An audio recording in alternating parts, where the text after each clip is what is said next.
Armed Services member, Congressman Jim Banks, joining us now. Congressman, great to see you. So I just don't get it, Congressman. Soleimani arrives in Baghdad in the dead of night in a country where he has killed hundreds of Americans and where the U.S. Embassy, by the way, is under siege by people under his control. We take him out, and people in the Beltway are questioning whether we had authority or whether there was an imminent threat. I mean, obviously there was an imminent threat, or at least it seems to me. Can you explain? I don't get it either. Secretary Esper said a couple of days ago, he said he's surprised that anybody would be surprised that we took out one of the worst guys on the planet. I mean, he was the #2 guy on the target list, that President Trump is the first president to have the guts to take him out when he was given the opportunity to do so. No one should be surprised by that, because we forecasted every step of the way that we would hold Soleimani accountable for his bad actions. And in this case, President Trump took him out when an imminent threat was on the table before he could do more harm to American lives. Today we're better off and safer because of President Trump's leadership. And as a veteran myself and a member of the Armed Services Committee, I'm grateful for that type of leadership.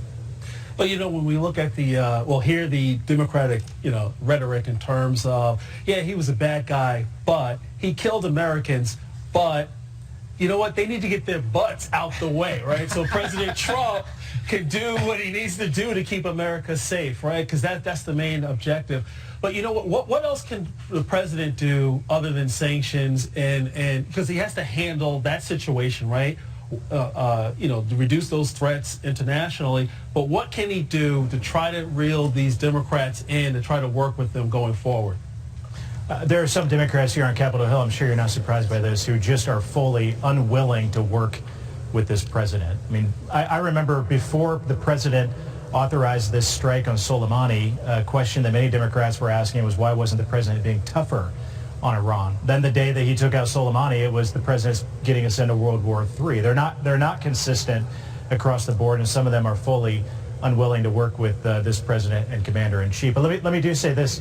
The president has made very clear what his strategy is as related to where we're going with Iran. It's a three-part strategy. There's a diplomatic part of that strategy. There is an economic part of that strategy with sanctions, and then there's the military part of that strategy.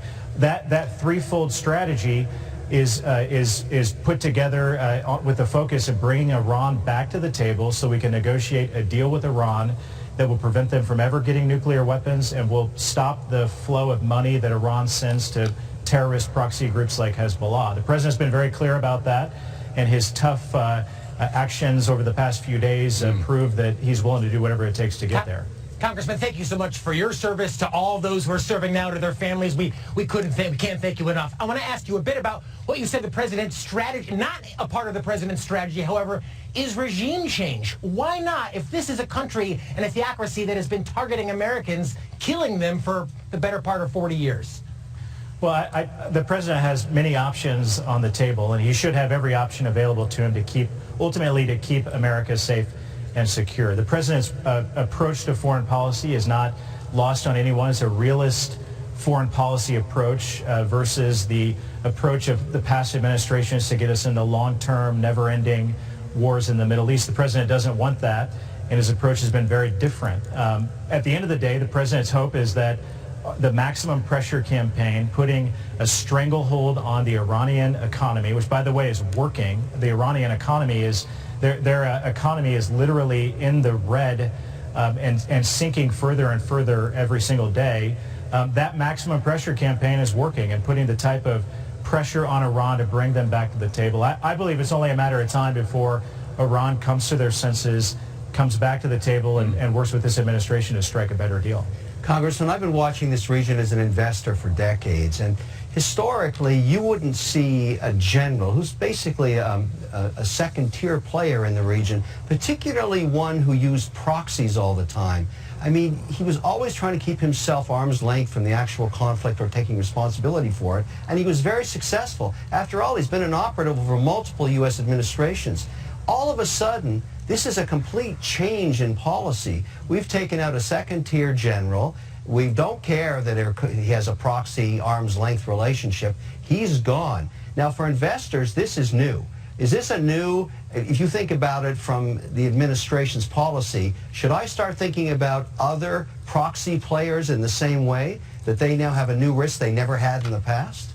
I think that's really a good way to put it. I mean, what this president did in authorizing a strike and taking out Soleimani, holding in the most ultimate way, holding him accountable for his actions, whether directly or through proxy groups in the region, I believe is the most appropriate response to his activities. Yeah. Now, that's the big picture here. The president isn't getting us into another war.